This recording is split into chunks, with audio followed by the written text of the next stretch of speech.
Là où le soleil ne se lève jamais, il existe un monde tissé d'ombres profondes et de silences figés.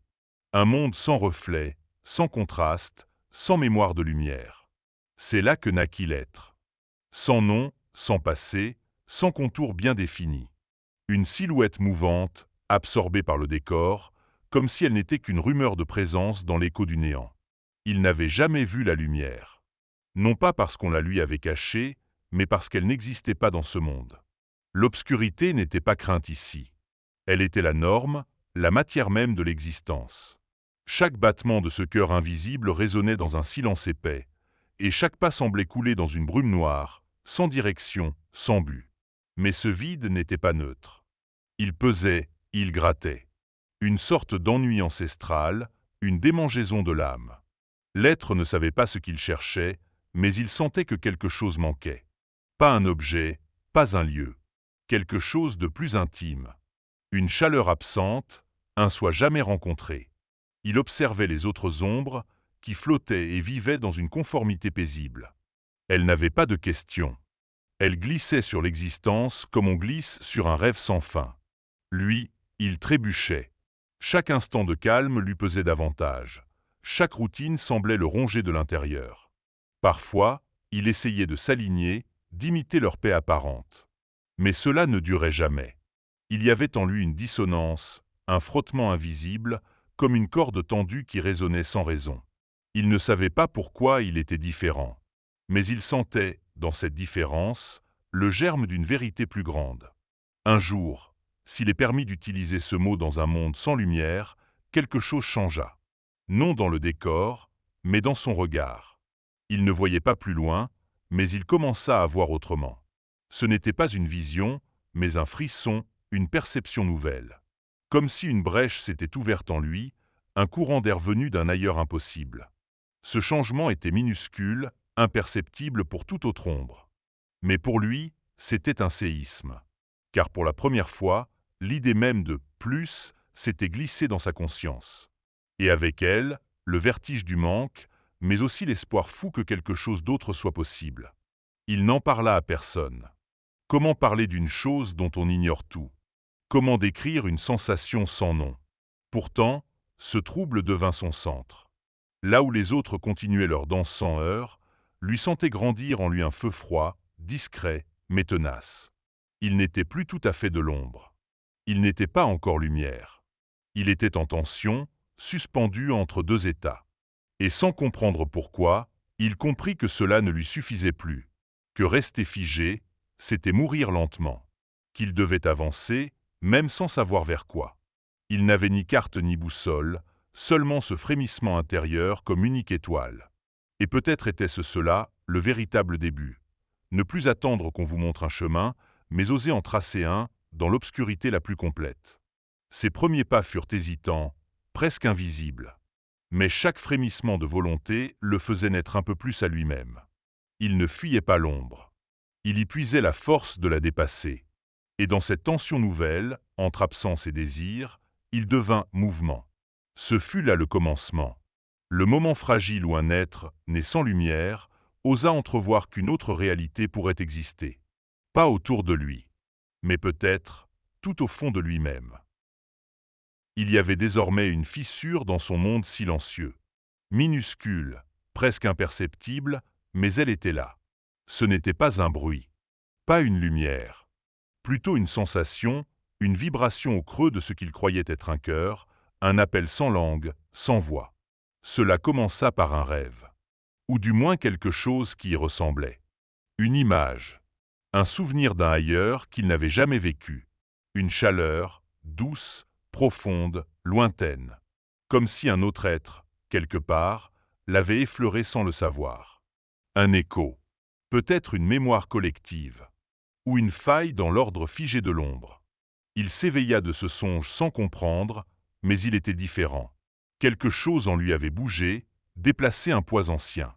Pour la première fois, il sentit une direction. Non une route balisée, mais un frisson guidé. Il leva les yeux, non pour voir, mais pour ressentir. Et dans cette élévation, il perçut un murmure. Pas un mot, mais une présence. Les jours, ou les instants, car le temps dans l'ombre était liquide, passait, et le murmure devenait plus clair. Il ne parlait pas. Il vibrait. Il éveillait. C'était une forme de lumière sans forme, une vérité sans langage. Il se surprenait à tendre l'oreille, à tendre l'âme. Il explora les bords. Non pas ceux du monde, mais ceux de lui-même. Des zones inexplorées, des sensations jusqu'alors niées. Il toucha la peur. La vraie. Pas celle de disparaître, mais celle de découvrir. Car dans cette quête, chaque pas le dénudait davantage. Il n'avait jamais eu d'identité, mais soudain, chaque pensée le sculptait. Un jour, alors qu'il méditait, ou fuyait, il ressentit une chaleur fugace. Elle venait de loin, mais elle pénétra l'obscurité. Un souffle doux, un souvenir de lumière, peut-être venu d'un autre être. Il se retourna, mais il n'y avait rien. Et pourtant, il n'était plus seul. Ce fut sa première certitude. Il n'était pas seul. Il y avait autre chose, quelque part. Quelqu'un, peut-être. Ou un fragment oublié de ce qu'il pouvait être. Ce sentiment devint obsession. Il traça des cercles dans l'ombre, cherchant à retrouver cette chaleur. Il cria sans voix. Il appela sans nom. Chaque fois, il échouait. Et pourtant, il persistait. Car dans ce vide immense, une seule seconde de présence valait tous les silences. Les autres ombres ne comprenaient pas. Certaines s'éloignaient. D'autres l'ignoraient. Une ou deux le fixaient longtemps, comme si elles percevaient un reflet de ce qu'elles avaient un jour oublié. Mais aucune ne le suivit. Il apprit la solitude. La vraie. Celle qui ne vient pas de l'absence des autres, mais de la naissance de soi. Il comprit que sa quête n'était pas vers l'extérieur, mais vers un intérieur inconnu, en friche, terrifiant et beau. Le murmure, désormais, le guidait. Non comme un guide, mais comme une promesse. Chaque fois qu'il doutait, il fermait les yeux, et dans le silence, il l'entendait. Il ne disait qu'une chose, toujours la même, continue. Et alors, il continuait. Il trébuchait, tombait. Il criait dans le vide. Il maudissait ce murmure muet qui ne répondait jamais, qui ne montrait rien. Mais il revenait toujours à lui. Car ce murmure n'était pas ailleurs. Il était en lui. Ce fut la grande révélation. L'invisible n'était pas un appel venu d'ailleurs. C'était lui. Une version plus grande, plus profonde, enfouie sous des couches d'oubli. Et chaque pas dans l'ombre était en fait un pas vers cette lumière dissimulée, cachée au plus intime de sa forme floue. Chaque battement, chaque souffle intérieur devenait désormais une réponse. Le monde n'était plus totalement vide. Il avait changé. Non dans sa forme, mais dans sa lecture. Ce qu'il croyait figé révélait maintenant des signes subtils. Une variation dans le froid, une vibration dans le silence, un rythme dissimulé sous le chaos apparent. Et plus il avançait, plus ces signes devenaient clairs. Il apprit à écouter avec l'âme, à sentir avec ce qui n'a pas de nom. Il comprit que tout ce qui avait semblé mort contenait des fragments de dialogue. Les murs de l'ombre parlaient, non en phrases, mais en échos, en reflet de ce qu'il était en train de devenir. Un jour, il perçut un mouvement. Fugace. Une autre ombre. Mais différente. Pas parce qu'elle brillait, aucune ne brillait, mais parce qu'elle hésitait. Elle le vit, peut-être, ou peut-être ressentit-elle ce qu'il portait. Il voulut lui parler, mais les mots n'existaient pas encore. Alors, il s'approcha en silence. Il marcha longtemps, pas dans un espace mesurable, mais dans les profondeurs de lui-même. Chaque pas était une confrontation. Chaque souffle, un rappel qu'il ne connaissait rien de ce qu'il était. Mais il avait décidé d'avancer. Et cette décision, aussi minuscule fût-elle, le façonnait peu à peu. L'ombre l'enveloppait toujours, mais elle ne l'effrayait plus. Elle était devenue un terrain d'exploration. Il y découvrait des choses insoupçonnées, des souvenirs, peut-être inventés, des émotions d'une intensité troublante, des fragments d'une voix intérieure, timide mais présente. Il tenta de poser des mots sur ce qu'il vivait, mais le langage lui manquait.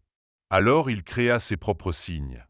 Des symboles, des gestes, des marques gravées dans le sol noir, pour ne pas oublier où il était passé. Il construisait une cartographie émotionnelle, une mémoire de son chemin. Il comprit que chaque difficulté, chaque mur invisible, chaque effondrement n'était pas un obstacle mais une épreuve. non pas dans le sens d'un test extérieur, mais comme une étape nécessaire à sa propre révélation. Il ne s'agissait pas de réussir ou d'échouer, mais de se comprendre dans la chute, dans l'effort, dans la répétition.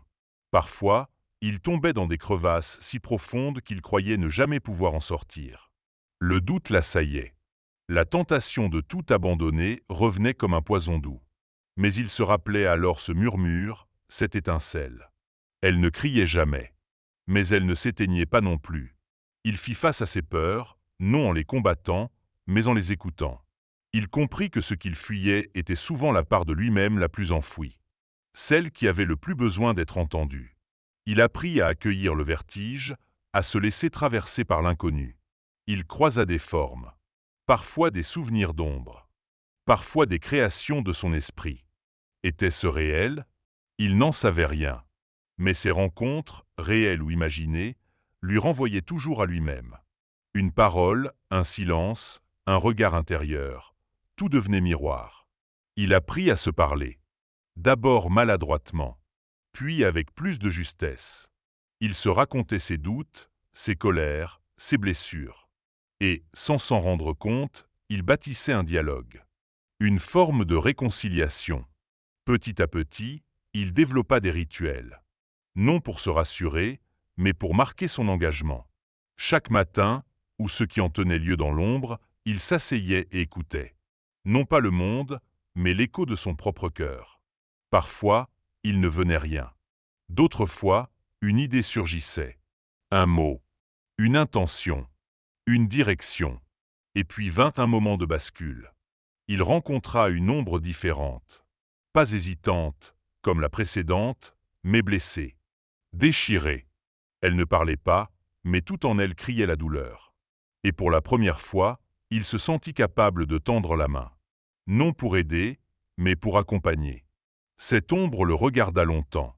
Puis, sans un mot, s'éloigna. Mais quelque chose était né. Un fil. Un lien. Il comprit alors que son chemin ne concernait pas que lui. Que ce qu'il trouvait en lui-même pouvait éclairer, un jour, d'autres consciences encore perdues. Il continua à marcher. Parfois à quatre pattes, parfois à reculons.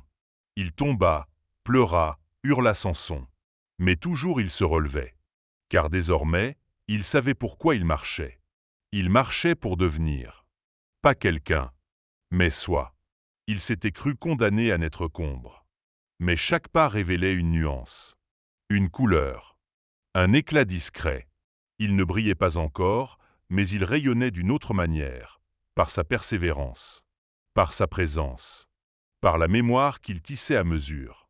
Il se créa des symboles intérieurs, des images, des figures, des mots qui n'appartenaient qu'à lui. Il les gravait mentalement dans la pierre de ses pensées. Et ces symboles devenaient des repères, des phares dans son labyrinthe personnel. Et puis, un jour, il sentit quelque chose de nouveau. Une chaleur. Mais cette fois, elle ne venait pas de l'extérieur. Elle émanait de lui. Faible, vacillante, mais réelle. Une lueur. Non visible, mais sensible. Il eut peur. Car cette lumière était fragile. Il aurait pu l'éteindre sans le vouloir. Mais il apprit à l'écouter, à la nourrir. Non pas en la forçant, mais en lui laissant de l'espace. Il comprit que cette lumière n'était pas un but. Elle était un état, un mouvement intérieur, une naissance lente. Il se souvenait des débuts, de l'ignorance, de l'obscurité sans forme. Et maintenant, il portait en lui un éclat qui ne devait rien à personne, qui n'avait été transmis par aucun maître, aucune source extérieure. Il était en train de se créer. Et dans ce processus, il découvrit une vérité profonde. L'identité n'est pas une forme fixe. C'est un feu mouvant, un verbe, un souffle. Ce que l'on est ne se trouve pas, cela se façonne. Cela s'invente à chaque instant. Ce feu, il ne cherchait plus à l'alimenter par des certitudes. Il apprit à l'honorer par la simple attention, par la fidélité à ses propres gestes, même les plus modestes. Il comprit que tracer sa voie, ce n'était pas toujours avancer. Parfois, c'était rester immobile, écouter, attendre que l'écho réponde. D'autres fois, c'était revenir en arrière, revisiter une faille, y trouver un fragment oublié de soi. Il se découvrit patient. Lui qui, autrefois, s'impatientait du silence, apprenait désormais à lire ses messages. Il entendait dans l'absence, voyait dans le noir. Ce qu'il appelait jadis vide était devenu un langage, complexe, riche, exigeant. Il ne s'était pas transformé en lumière. Pas encore. Mais il devenait transparent à lui-même, capable de se traverser sans se fuir. Il n'avait plus peur d'être vu, même s'il n'était encore vu de personne. Car la véritable vision ne venait plus des yeux des autres, mais de sa propre lucidité. Et dans ce regard, il devenait enfin réel. La lumière ne surgit pas comme une explosion. Elle n'éclate pas, elle s'infiltre. Elle ne crie pas, elle murmure. Et c'est ainsi qu'elle naquit en lui, d'abord imperceptible, presque confondue avec l'air qu'il respirait. Une présence tranquille, une chaleur sous la peau, une vibration dans le silence. Il ne la chercha plus comme un objet à atteindre. Il comprit qu'elle ne se trouvait pas à l'extérieur, mais qu'elle surgissait à chaque fois qu'il s'autorisait à être vrai. Pas parfait, pas héroïque, juste vrai. Ce fut une révolution silencieuse. Car dans l'ombre, on lui avait appris à disparaître, à se fondre.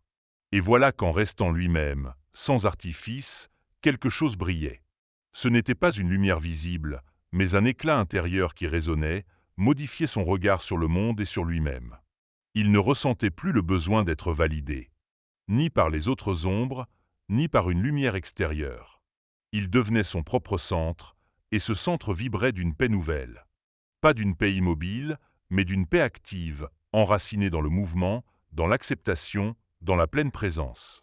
Il revisita ses anciennes blessures, non pour les rouvrir, mais pour les comprendre. Chaque faille devenait une ouverture. Chaque douleur, une porte. Il réalisa que cette lumière naissait précisément de là où il avait le plus souffert. Elle n'était pas malgré ses fractures, mais à travers elles. Autrefois, il avait cru qu'illumination signifiait perfection, qu'il faudrait se purifier, se transformer, s'élever au-dessus de l'ombre. Mais il comprit maintenant que c'était l'inverse. Il fallait descendre, plonger, accueillir toutes les couches, même les plus sombres. Et qu'en faisant cela, la lumière apparaissait, non comme un ajout, mais comme une révélation. Il ne devenait pas quelqu'un d'autre. Il devenait lui-même. Et dans cette révélation intime, il ressentait une forme de joie douce, stable, profonde. Pas une extase, pas un feu d'artifice. Une lumière d'aube, discrète mais tenace. Il recommença à interagir avec les autres. Non plus pour chercher une appartenance, mais pour partager. Sa présence avait changé. Elle n'imposait rien, mais elle transformait tout. Certaines ombres se détournaient. D'autres s'approchaient, intriguées, comme attirées par une chaleur qu'elle ne comprenait pas encore. Il n'avait pas de vérité à imposer. Seulement une lueur à incarner. Il découvrit la puissance de l'exemple silencieux. Marcher, être, respirer en pleine lumière intérieure, sans avoir besoin d'expliquer. Il ne convainquait pas, il rayonnait. Il apprit à nommer ce qu'il ressentait, à reconnaître ses états, sans jugement. La colère, la tristesse, la peur, tout avait leur place. Et en les accueillant, elle cessait de le dominer. Il n'était plus en lutte constante. Il était en relation. Et dans cette relation à lui-même, il construisait une nouvelle perception du monde. Ce qu'il croyait hostile devenait simplement inconnu. Ce qu'il percevait comme vide devenait espace. L'ombre ne le menaçait plus. Elle devenait terrain d'exploration, de dialogue. Un jour, il s'arrêta et contempla le chemin. Il ne vit pas une ligne droite. Il vit des spirales, des détours, des retours, des effondrements, des renaissances. Et à travers tout cela, un fil constant, celui de la sincérité. C'était cela, sa lumière. Pas un halo magique, pas un éclat divin, mais une fidélité à ce qu'il était profondément. Une fidélité renouvelée, jour après jour, souffle après souffle. Il réalisa que chaque être avait cette lumière en lui, mais qu'elle était ensevelie, niée, oubliée, et qu'il ne pouvait pas la réveiller chez les autres, seulement les inviter à retrouver leur propre éclat. Il découvrit que l'acceptation de soi n'était pas un but final, mais une pratique vivante. Que certains jours, la lumière vacillait. Que parfois, le doute revenait. Mais il ne paniquait plus, car il savait que la lumière n'était pas quelque chose que l'on perd. Elle est là, même quand elle ne se montre pas. Et ce savoir, il inscrivit en lui comme une promesse, ne plus jamais se renier, ne plus jamais éteindre sa flamme pour rassurer l'obscurité. Il continua à vivre dans ce monde d'ombre. Mais désormais, il y avançait avec une lueur au fond de lui. Une lumière non spectaculaire, mais réelle. Une lumière qui ne demandait pas à être vue, mais à être vécue. Et c'était peut-être cela, la transformation ultime. Ne plus attendre la lumière comme un miracle, mais comme un choix. Chaque jour, il pouvait la nourrir ou l'oublier. Il pouvait l'ignorer ou la célébrer. Elle était devenue un acte, une responsabilité, et, en même temps, un cadeau. Ce choix, il le fit à chaque respiration. Non comme un devoir pesant, mais comme un rappel d'amour. Car il avait appris, dans ses errances, que s'aimer vraiment, c'est oser exister sans masque. Même quand cela tremble. Même quand cela dérange. Et dans cette vérité nue, il était libre. Car la lumière, la vraie, ne brille pas au-dessus. Elle brille depuis l'intérieur. Il aurait pu s'arrêter là. Après tout, il avait trouvé une forme d'équilibre, une paix intérieure. Une lumière qui le guidait, discrète mais constante. Mais quelque chose en lui refusait l'immobilité. Non par manque, mais par élan. Il comprit que le chemin n'était pas terminé, qu'il ne le serait jamais. La découverte de soi n'était pas un événement. C'était un mouvement, une respiration sans fin. Chaque jour, il changeait. Chaque pas révélait une nuance inexplorée. Et à mesure qu'il avançait, le monde autour de lui semblait se modifier aussi. Pas parce qu'il avait changé de décor, mais parce que son regard, lui, s'était transformé. Il rencontra d'autres ombres. Des êtres encore figés, encore blessés, encore éteints. Il ne leur parla pas de lumière. Il ne leur parla pas de lui. Il se contenta d'être là, présent, ouvert. Et parfois, dans un simple silence partagé, il sentait un frémissement. Comme si, en voyant qu'il était possible d'être autrement, ces ombres se souvenaient, elles aussi, d'un feu oublié. Il ne voulait pas devenir un guide. Il n'était pas un maître. Il n'avait rien à enseigner. Il n'offrait que sa présence, son parcours, ses cicatrices. Et parfois, cela suffisait à allumer une étincelle. Un jour, une ombre s'arrêta à ses côtés. Puis une autre. Aucun mot. Juste des présences qui résonnaient. Il ne menait personne. Mais il inspirait. Comme un feu que l'on aperçoit au loin et vers lequel on marche, sans même s'en rendre compte. Il comprit alors qu'il était devenu un phare. Non pas un monument inébranlable, mais un signal vivant. Un rappel. Une preuve que même ceux nés dans les ténèbres peuvent découvrir leur propre clarté. Non en s'élevant au-dessus des autres, mais en s'enfonçant profondément en eux-mêmes. Ils n'attendaient plus de reconnaissance. Ils n'attendaient plus d'aboutissement. Chaque jour était un nouveau commencement. Chaque doute, une invitation. Chaque échec, un apprentissage. Il parlait désormais avec peu de mots. Mais ses gestes, son regard, sa manière d'être racontaient des histoires entières. Il ne forçait rien. Il proposait, simplement. Et ceux qui étaient prêts entendaient. Il repensa à son passé, à l'obscurité totale, au vide, au premier murmure, aux premiers pas hésitants. Il se vit, fragile, perdu, tremblant. Et il sourit, non par moquerie, mais par tendresse. Car il savait que c'était là que tout avait commencé, et que ce n'était jamais terminé. Il grava en lui une dernière leçon, la lumière ne s'accumule pas, elle se transmet. Et alors, il fit un choix. Il continua de marcher, oui, mais avec une intention nouvelle, non plus pour se découvrir, mais pour illuminer les possibles. Pour devenir un miroir, un feu de passage, une promesse silencieuse.